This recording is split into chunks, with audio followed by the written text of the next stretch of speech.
Just took her up with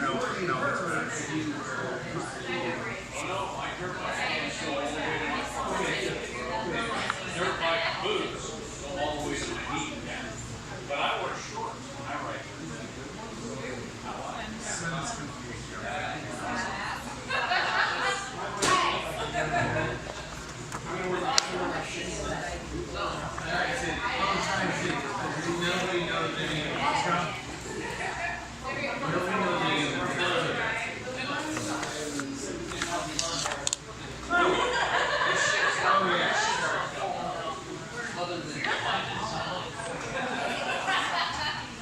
Because I'm evolving and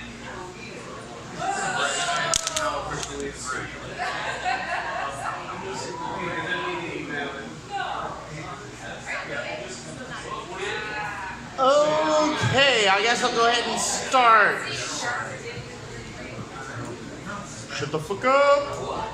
Thank you. I am Steve Dunkelberger, and welcome to Steve's Drunk History. Can everybody hear me okay? Okay. Yes, no, yes, no.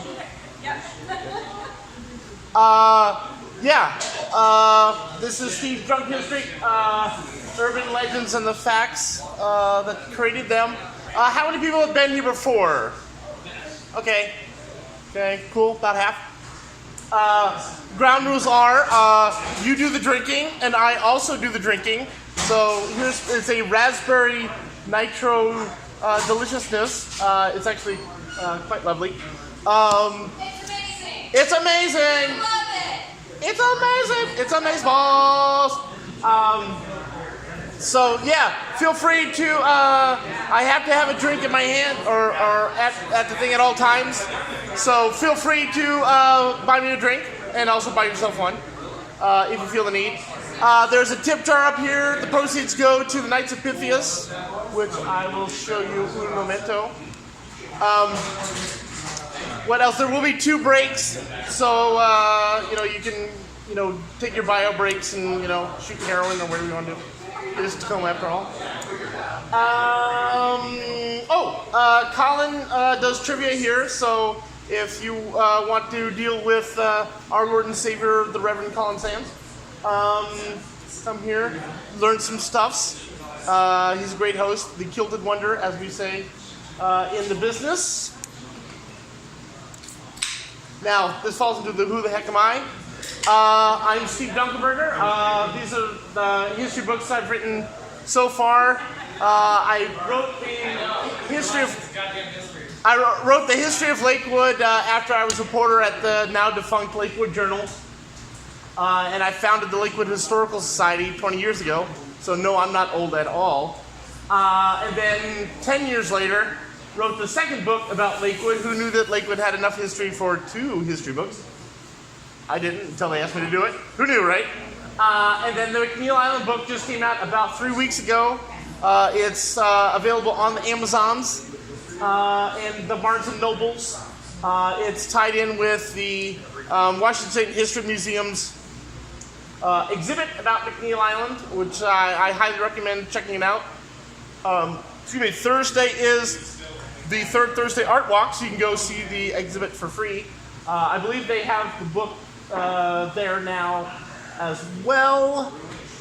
And I also write a lot of history, which can be found at southsoundtalk.com. And we'll go from there. I just did an article about the Stars and Stripes newspaper. It was actually founded by a Tacoma guy. He's one of Dwight Eisenhower's majors when he was at Fort Lewis, when he was just a measly lieutenant colonel in 1940. And then next thing you know, went on to the Stars and Stripes. Like I said, the proceeds all go to the Knights of Pythias. That is out of focus, isn't it?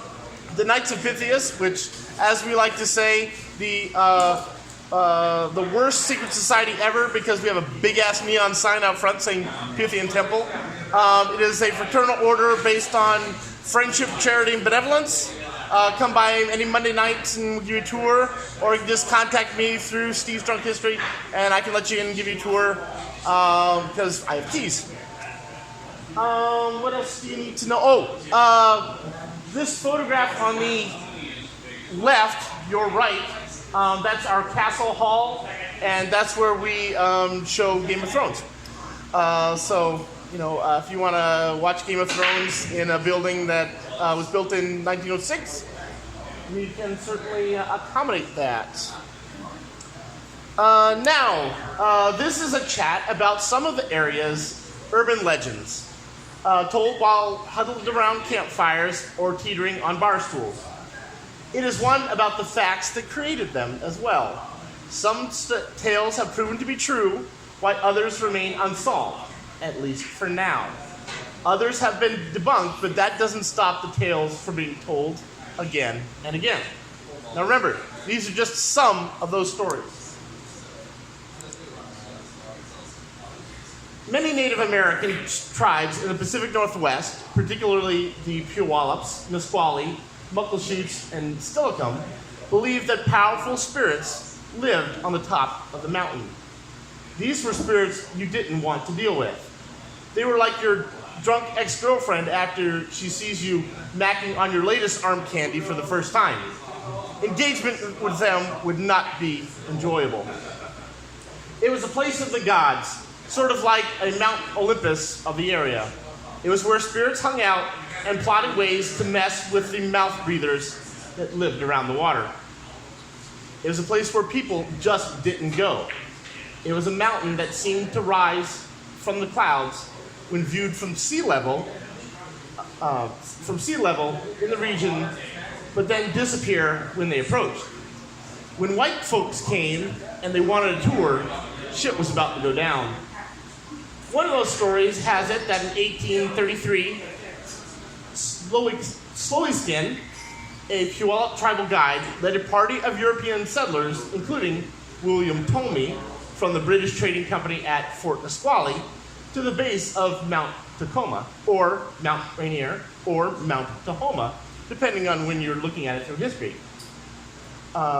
He would not go any further than the snow line. When Slowieskin heard that these white folks intended to climb the peak, he became very concerned. The summit of Mount Tahoma housed a lake of fire, after all, in which the benevolent spirits lived. All the natives knew this, which is why they never climbed above the snow line. This was not legend. This was fact. He pleaded with them to stay, but the climbers wouldn't listen. They set off for the summit, and he was assured that he would never see them again. 2 days later, he was incredulous at the sight of the tired and disheveled but victorious climbers, but he believed that they were ghosts. There was a celebration to mark the day the mountain was tamed, a fact that tipped the scales in the trade negotiations that occurred the following week. Now, here's the truth about Mount Rainier. It's going to blow, and yes, it will probably kill you. The Native American tales about Mount Rainier contain a mythical and godly lake of fire. Just might have been correct. It is an active volcano, after all. The mountain last erupted in 1895, but that was just a trickle of hot mud and smoke. Oddly enough, Hot Trickle of Mud and Smoke was the name of your mom's experimental film in college, before she made her mark as woman number one in Two Girls and a Cup. Also, a big bomb, one that involved lava, smoke, and ash that covered the region, was geologically dated about 8,000 years ago. Native Americans were already here. They actually were lining Puget Sound since before there was a Puget Sound. The waterway didn't form until about 15,000 years ago, and bones and baskets have dated to 5,000 years before that. So tribes in the area actually have their own Noah story about a great flood that would explain the creation of Puget Sound. So Native Americans were here when the mountain did its last big boom that covered Tacoma, Fife, Auburn, and Kent with 6 inches of soot and rock. And Mount Rainier is overdue for another big one, which is exactly what your girlfriend was hoping what you were packing when she swiped right on your Tinder profile. Sadly, she was disappointed as much as the rest of us and has to wait for a big one some other day. And that day will come for both you and us. Predictions of the next eruption run from just mild smoke to relief pressure or a sudden explosion the likes of Mount St. Helens in 1980. A landslide of boiling mud and burning ash could flow from the mountain toward the water, burying Sumner, Fife, Puyallup, and Ording in as much as 4 feet of mud in a matter of minutes. Keep in mind that Fife and parts of Tacoma are at sea level, all of which could be buried in mud or sunk into the tide flats with the effects of liquefaction.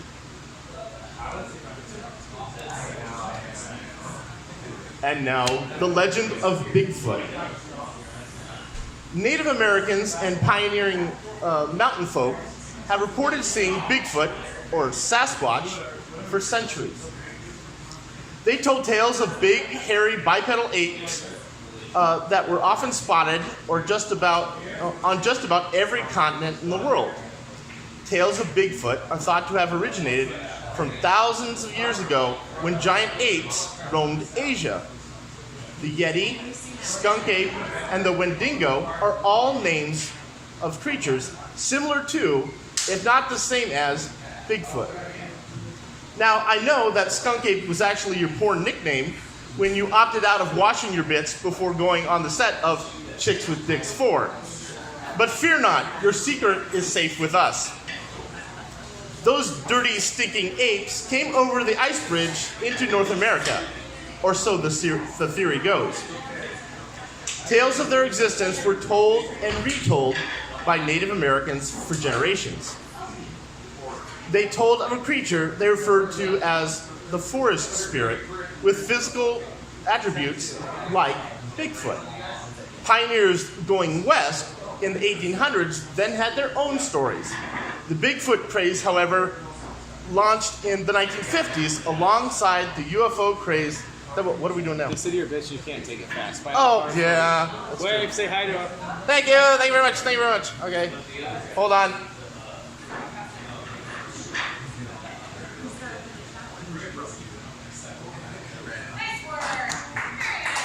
Thank you.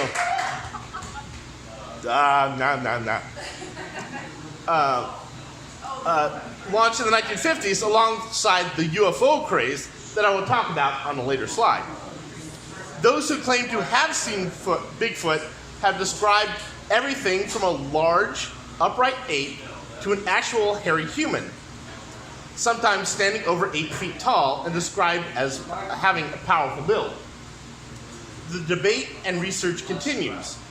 Entire organizations to study and document Bigfoot and prove its existence, and groups regularly search the Northwest Woods, looking for that ultimate proof. But yet, they have found nothing. Washington does have the most Bigfoot sightings of any state in the United States, after all, with 634 sightings since 1950, followed by California with 437, and Florida with 312. There are 3 public groups just in Pierce County that venture out to find Bigfoot tracks or hair or something. They have not found anything conclusive for 40 years, but they still go out every weekend.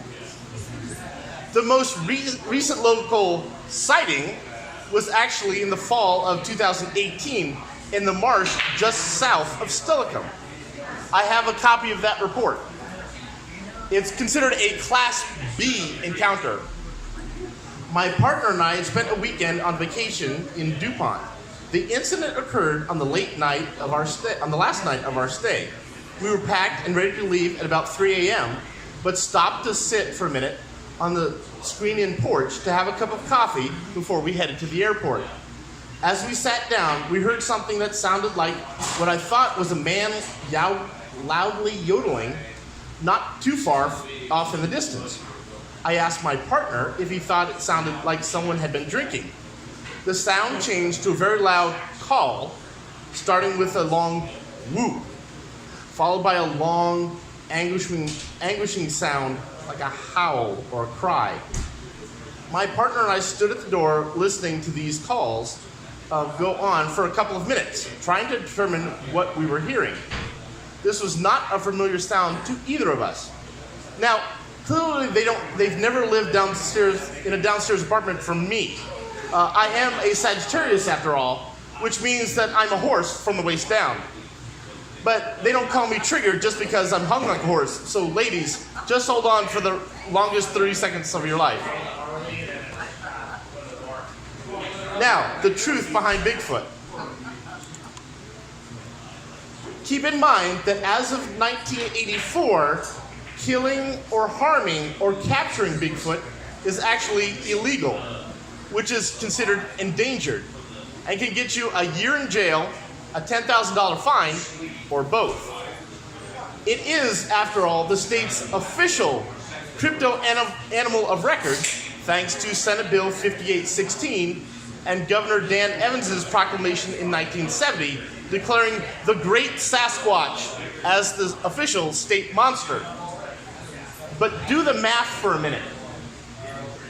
Even for mammals that are relatively rare in global terms, such as the chimpanzee, it takes a decent population size to maintain the species. If Bigfoot is a zoological reality, there has to be what is called a breeding population. The math would require that there would have to be 2,000 Bigfoot creatures in the state just to reach that breeding population. That is about half the number of cougars there are in Washington state. Not to count the ones on Tinder who are all claiming to be looking for a good man.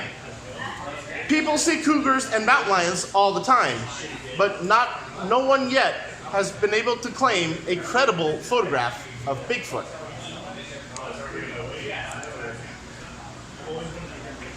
The legend has it, the Narrows is home to the largest octopus in the world, and gave rise to claims of them being large enough to drag down small boats. Deep below the surface of the Narrows, the story goes, among the ruins of the bridge once nicknamed Galloping Gertie, the octopus named King still lives. At a rumored 600 pounds and with 8 massive tentacles, King certainly lives up to his title. Noted as one of the 11 wonders of Tacoma, the legend of this great octopus is one that is engraved in Tacoma's colorful culture. Now the truth.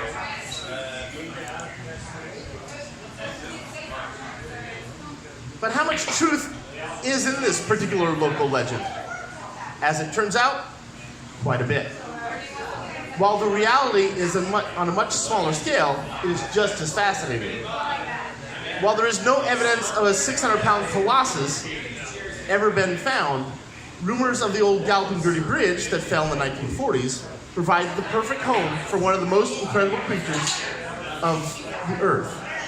the Pacific octopus, and one particular type, the giant Pacific octopus.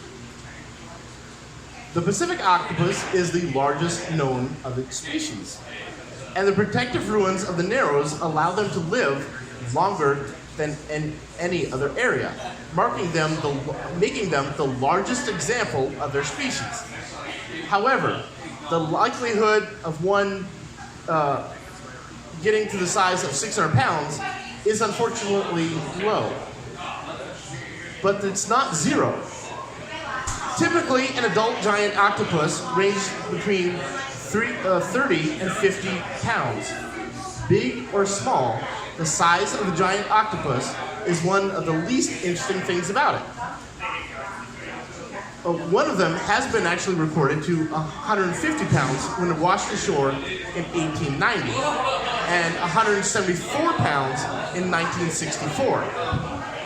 Everyone can agree that they are fascinating creatures, and certainly not a bad creature to rep the Tacoma area.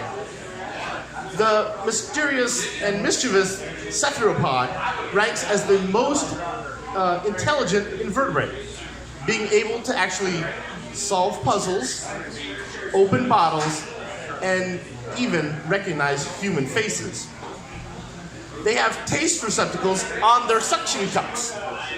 That's right, they can taste your face with their tentacles and identify you by your flavor. Just like your sister's annual 4th of July man mustard competition. And also, they get to pick the winner of the soccer game. I'm sorry, what? They get to pick the winner of the soccer game. That's right, that's right. Because why not? Is that out of focus? We're not looking. You're not looking? Okay. Fine. You are the eye candy, Steve. That's true, that's true. I understand that. Okay. I thought I was just drunk. Okay, as promised on the Facebooks and the internets with the tweets, the list. Okay, I'll get to that in a minute. Okay, the prostitution legend of T-Town being Poontown. The legend is that every building in Tacoma was once a brothel. Everything was going well in Tacoma in 1880, since the Pacific Northwest Railroad Company had selected Commencement Bay as the western terminus for the Transcontinental Railroad in 1873. Land that sold for $2 per acre in 1885 was resold for $35 an acre just 2 years later. Thousandaires became millionaires, and millionaires became legends. Tacoma, in its census of 1880, had the most millionaires per capita in the world. Rudyard Kipling, the famed author of The Jungle Book, visited Tacoma in 1889 and said it was literally staggering as the boomiest of boom towns. The city's population grew from 1,000 in 1880 to 36,000 by 1890. Trouble is, only 1 in 17 of those residents were women. That fact left a lot of dudes with tube socks with faces painted on them. It was very much a typical Wild West town. It was rowdy, with cowboys and seafaring ruffians, as well as more than its fair share of rentable soiled doves. They serviced each other. They serviced their clients in 12-minute increments that quite literally had take a number and wait in the hall for your turn systems. That system allowed for 3 minutes of transitional time between customers. The average shift was 4 shifts of 2 hours on and 30 minutes off, which made for 10-hour workdays, 6 days a week. Sundays were church days, which involved a completely different reason for kneeling. But do the math. At 4 servicings an hour, 8 hours a day, 6 days a week, that's 192 happy endings in a week. So your ex-girlfriend really wasn't that much of a hoe as much as you said she was. She was just bringing back a modern version of early women in Tacoma. But they didn't keep much of their earnings. The mattress jockeys of the time, after all, had to pay off their saloon owners, cops, protection, and fixers for when the rabbit died after a customer actually wanted to have traditional sex, which was a rarity and cost more than other avenues of approach.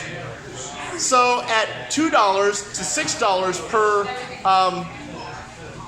client, they actually only kept about 50 cents. So it was a volume business. And much of that business was a delivery in the rear or maybe an upper window to avoid pregnancy. Think about that the next time you down a protein shake. It must have been like swallowing cold clam chowder by the pint. But is it true that Tacoma was lined with brothels? With that volume of jizz, the walls of those brothels must have looked like a Jackson Pollock painting under a black light. Now, is it true? Yep. Many of the brothels were owned by Peter Sandberg. He ran all sorts of houses of ill repute, including gambling halls and vice dens. Dashiell Hammett, the dude who wrote The Maltese Falcon, put pen to paper about the flow of baby batter in Tacoma that ran through the streets in his Ode to the City of Destiny, Nightmare Town. The federal government actually took notice and investigated, not for moral reasons, but for tax reasons. The image here is from the summary of that listed brothels openly operating in Tacoma back in 1927. The final tally of hookers was 560 for a town of 37,000. They advertised their talents and prices in the newspaper, often calling out endorsements by elected officials. And like modern grocery stores, they had reward cards. The funny thing about Sandberg was that he was also the alderman of his church and a benefactor to his community, which was Anderson Island, where he raised his children, completely oblivious that he peddled in whores. He was known to operate a 300-acre farm on the island that was worked by young boys and poor men who made their way to the island in search of work. The central road through Anderson Island is named after him, after all. Police troubles in Tacoma would mean stiff legal penalties for Sandberg, who died penniless in 1931. Now, here's that list, if anyone wants to look at the list. Now, this is an official Treasury Department investigation with pencil notes from 1927 that just looked at the brothels that were openly advertising in the newspaper within 11 blocks of City Hall. And it covers 4 pages. So that's it.